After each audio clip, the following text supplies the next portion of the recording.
Listen up. There's no more excuses. We're empowering those who want the hustle by exposing the status quo. The days of ordinary are over. It's time to crush mediocrity and start discovering your greatest potential. Welcome to the Hustle Nation. To the Hustle Nation. To the Hustle Nation. To the Hustle Nation. To the Hustle.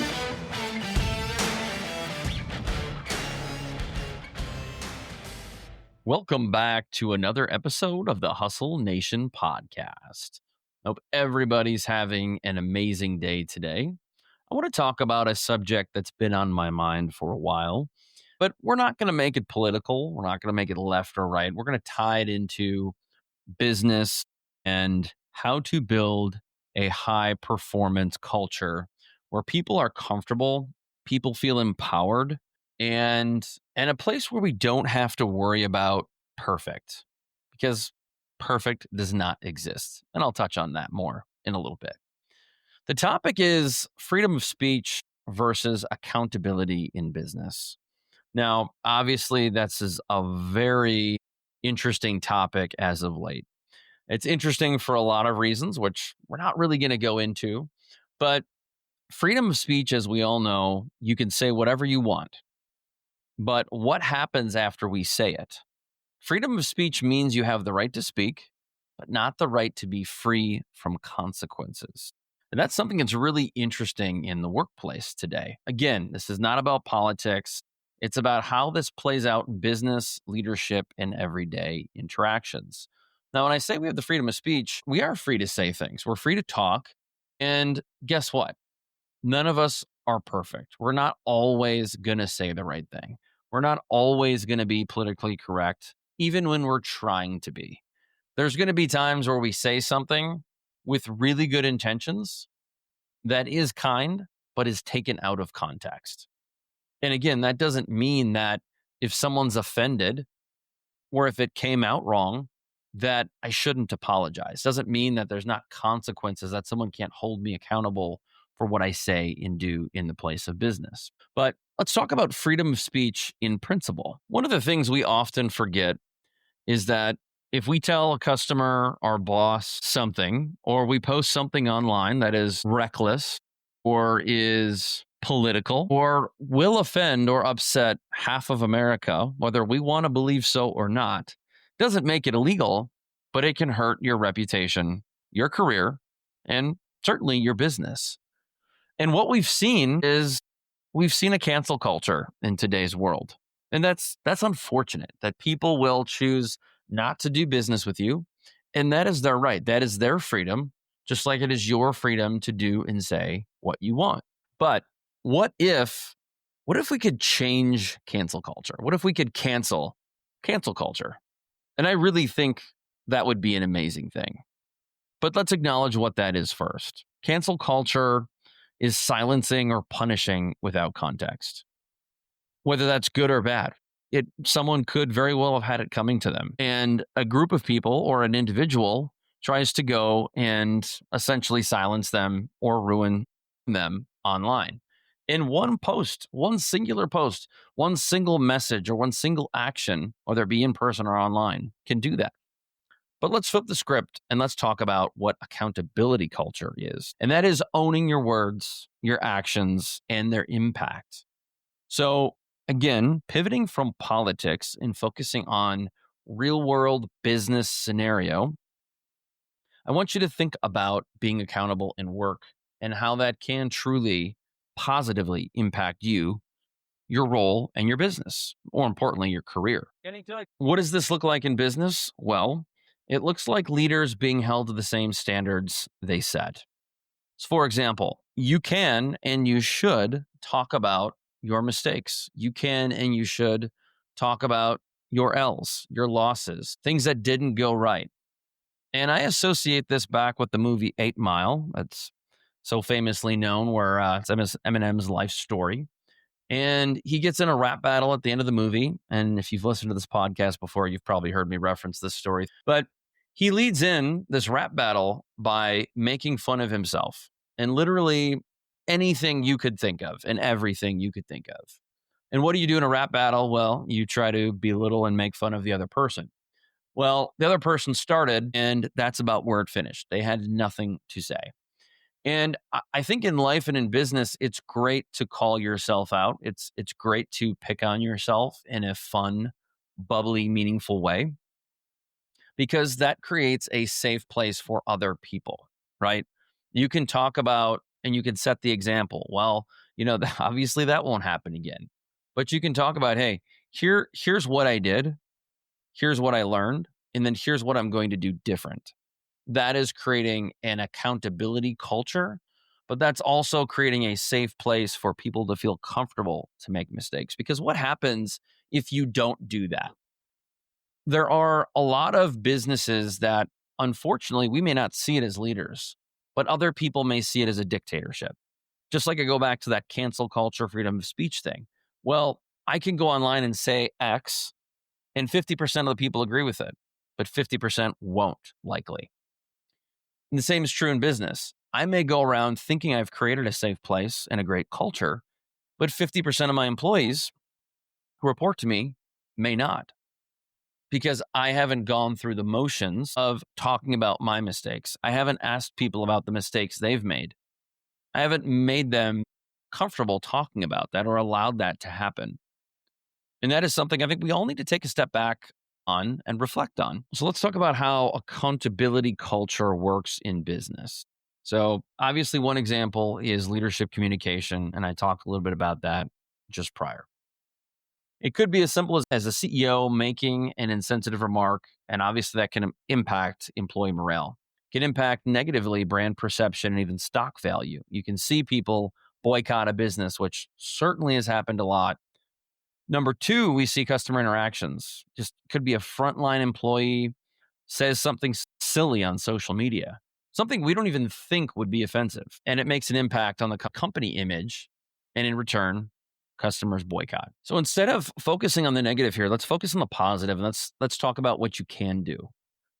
To me, I think this is important because accountability culture builds trust. When people know you'll own your own words and actions, it creates a sense of reliability or relatability even. And in business, trust is currency, I think. We tend to lean on our employees, especially bigger companies, and we're no better than our team is. And if we can create a better, stronger, healthier culture, it'll keep your customers loyal and your teams aligned. Accountability inspires respect. As leaders, we all want respect. We all want to be respected, whether you're sitting here listening and you want to admit it or not. It's not about being perfect. It's about being willing to say, I messed up. Here's how I'll fix it. And that is humility. That earns respect, and more so than pretending mistakes never happened. The other thing is that accountability drives growth. Every consequence is feedback. Good, bad, or indifferent, my wife says this a lot, and I say it a lot, is feedback is a gift. And when you accept it, you don't just recover, you get better. And that accountability culture turns missteps into stepping stones for improvement. It also creates a trickle-down effect. When you do that with your direct reports do it with theirs. And creating a safe place, a comfortable place, is just so critical from that respect. I'll also argue that accountability protects culture. We all know words shape your culture. And yes, we're not perfect. We're not going to use all the right words. We're not going to say things the right way or even in the right tone. But when people know they're accountable or how they speak and act, it raises the standard for everyone, creating a healthier workplace. What's up, listeners? I just wanted to say thank you for being a part of the Hustle Nation community. We are absolutely thrilled and honored that you listen to our show. I wanted to take a break to share a special resource with you. I'm talking about our 2020 Vision Guide. This is a pivotal tool we use in our workshops where participants typically invest thousands of dollars for transformative experiences. Imagine having a crystal clear, actionable roadmap to not just meet, but exceed your personal and professional goals. That's the power of the 2020 Vision Guide. And here's the best part. We're offering it to you for free. This is your chance to leverage a tool that has propelled hundreds of people achieve unparalleled success. Visit our website now. I'm including the URL in the show notes below, where you can download our guide and start your journey toward clarity and achievement. Don't wait. It's time to create the life you deserve today. Now back to the show.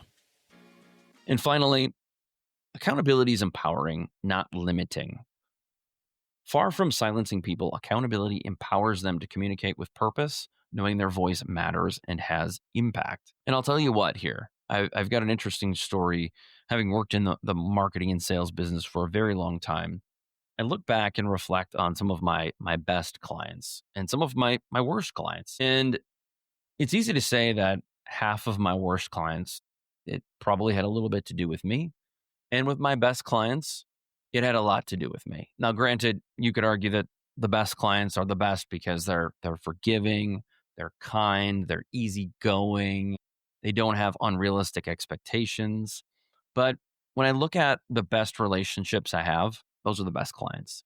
And the best relationships are built with trust.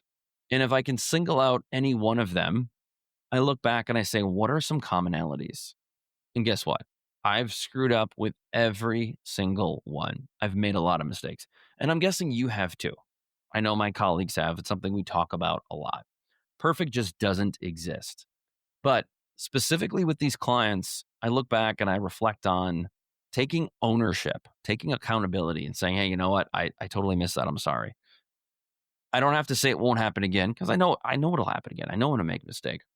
But when I own those mistakes, that builds a great relationship because they know I'm going to get the job done for them. I'm going to work and do my best. And that is just really important.